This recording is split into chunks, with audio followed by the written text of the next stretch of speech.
so much for no higher court than the High Court of Parliament, right? And this was on the Rwanda policy, which is one I wasn't the most enthusiastic of MPs in support of, because I on the basis of I thought we'll never get it through, it'll never, and we'll raise public expectation to here, and the delivery will be significantly below what the public expect. However, it was just frustration. We had primary legislation now being useful. Do you know what those facilities in Rwanda are now being used for? They are now taking illegal entrants to the United States. Yes, right? yes. It was totally feasible. It could have happened, had it not been sabotaged. Yeah, by the judiciary. And of course, if we criticize the judiciary, we're accused of obviously being anti-democratic and enemies of blah, blah, blah, blah. But it's, and we're seeing this you're seeing this now throughout the criminal justice system as well, right? Where we've been some particularly egregious cases recently of people who have committed crimes in one direction, who haven't had sentences that have happened have been applied in other circumstances. And this whole, I sense it because I'm still back home very regularly. And in my old patch, I sense this whole two-tier thing is really. So I think, maybe that's to the any future reform Conservative government's advantage. In a way, that certainly wasn't the case before I left. I don't think it was starting to become a case, but a large part of the electorate does now believe the criminal justice system, from the police through to the judiciary, is actually politicized and weighted in one direction. I think that is better understood. So perhaps that gives some kind of space for quite radical change very early on in any future government. Yeah, and people are right to think that. I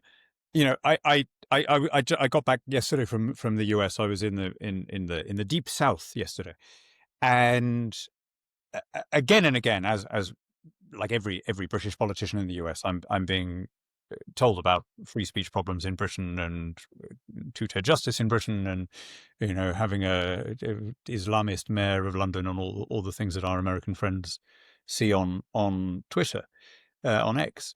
And one of the narratives that has taken hold very strongly in the US, and indeed with a lot of British people, is Labour passed a load of laws against free speech. The Tories failed to repeal those laws, and now we've lost free speech. And I think that fundamentally misdiagnoses what has happened. It is true that some stupid laws were passed, and yes, they should be repealed. I mean, obviously, the Equalities Act, the Human Rights Act, so all these late Blair or Brown era stuff. Of course, which even the architects are now saying have taken on exactly. Even Jack Straw, David Blunkett, exactly, who were men of real substance, are saying that.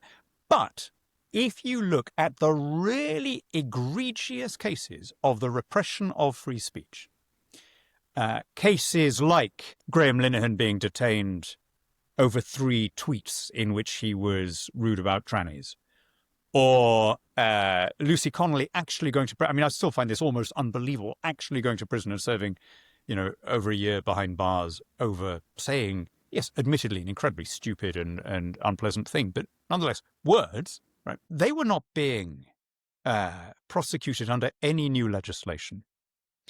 Both of those cases, and the vast majority of the cases that we see that lead to these outrageous detentions, are under the 1986 Public Order Act. So here is a Thatcher-era piece of law that for the first 3.5 decades of its existence was never understood to mean what it now is being interpreted as meaning. It's a law against incitement of the kind that almost every country in the world has, including the US. And incitement used to be tightly and narrowly understood. So it had to be a question of you and me getting together and me saying to you, let's go and biff this particular person. And there was a clear distinction between opinions and actual incitement. So if I said there are too many Archenlanders in Narnia, that is an opinion. I have to actually say, right, let's go and throw this particular Archenlander into the Winding Arrow River. Who's with me? For it to be incitement. I'm with you. That has now been utterly lost, right? That distinction has been utterly lost, and the cops have got it into their heads that anything that is thought to be offensive to protected minorities is kind of ipso facto a crime. So this is not a change in legislation. This is a change in the culture of the public sector.